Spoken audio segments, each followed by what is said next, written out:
ഈ പ്രതിരോധവും പിന്നെ വിദേശകാര്യവും ഷിപ്പിങ്ങും ഒന്നും ചോദിച്ചിട്ടില്ലല്ലോ അല്ലേ?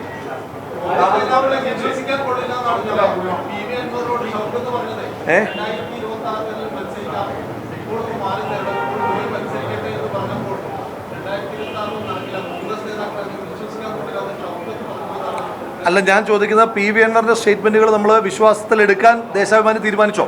ആണെങ്കിൽ നമുക്ക് ഒന്നേം തുടങ്ങാം. ഒന്നേ നമുക്ക് പത്രസമ്മേളനം തുടങ്ങാം. അതായത് ഞാൻ പറയട്ടെ, പി വി അൻവർ പറയുന്ന വാക്കുകളെ ദേശാഭിമാനി വിശ്വസിക്കുന്നു എന്ന് അങ്ങ് പറഞ്ഞാൽ പി വി അൻവർ പറഞ്ഞ വാക്കുകളെ ദേശാഭിമാനി വിശ്വസിക്കുന്നു എന്ന് അങ്ങ് പറഞ്ഞു. ഷൗക്കത്തിന് ദേശാഭിമാനിക്ക് വിശ്വാസമില്ലേ?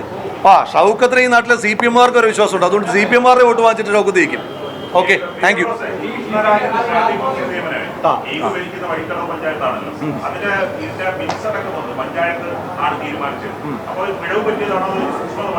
എന്താണ് മിനിറ്റ്സിൽ എന്താ പറയണത്? മിനിറ്റ്സിൽ വളരെ കൃത്യമായി പറയുന്നു, സെക്രട്ടറിയെ ചുമതലപ്പെടുത്തി. ആരാ സെക്രട്ടറി?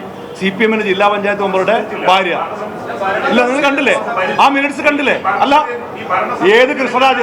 അതായത് സെക്രട്ടറി CPM-ന്റെ ജില്ലാ പഞ്ചായത്ത് മെമ്പറുടെ ഭാര്യ വന്നിട്ട് ഒരാളെ പേര് പറയുമ്പോൾ അത് ശ്രദ്ധയിൽപ്പെടുത്തിയപ്പോൾ BJP-കാരനാണ്, സംഘപരിവാറുകാരനാണ് എന്ന് ശ്രദ്ധയിൽപ്പെടുത്തിയപ്പോൾ പിന്നെയും അത് തുടർന്നാൽ നിങ്ങൾക്ക് പറയാം, അത് അപ്പൊ തന്നെ അവരെ മാറ്റാൻ വേണ്ടി പിഴവ് പറ്റി CPM-ന്റെ ജില്ലാ പഞ്ചായത്ത് മെമ്പർക്ക്.